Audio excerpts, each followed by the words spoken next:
藝人李善容呢啲人參觀 Apache 戰機惹出爭議之後，位於桃園龍潭嘅陸軍航特部第601旅首次開放俾申請民眾參觀。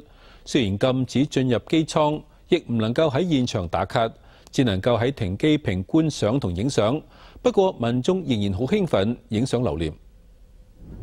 用紅線圍出隔離區，參觀民眾唔單止被禁止進入機艙，只能夠喺戶外嘅停機坪觀賞同影相，仲被限定影相嘅角度，比起貴婦團嘅待遇差別好大。不過能夠嚟到新聞現場，親眼目睹 Apache 戰機，民眾仲係好興奮。影相嘅時候，紛紛擺出藝人李善容嘅單腳敬禮動作。藝人李善容呢啲人參觀 Apache 獲判唔起訴之後，引發爭議。民眾亦都紛紛要求到601旅參觀。17號陸軍航特部601旅首度開放，一共7團200幾人團進團出，等待軍方檢查身份之後進入營區參觀。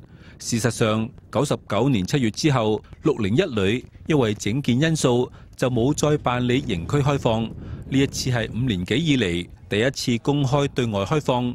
軍方希望喺唔影響訓練安全之下，開放營區俾大家近距離接觸國防事務，對推動募兵制有更正面嘅幫助。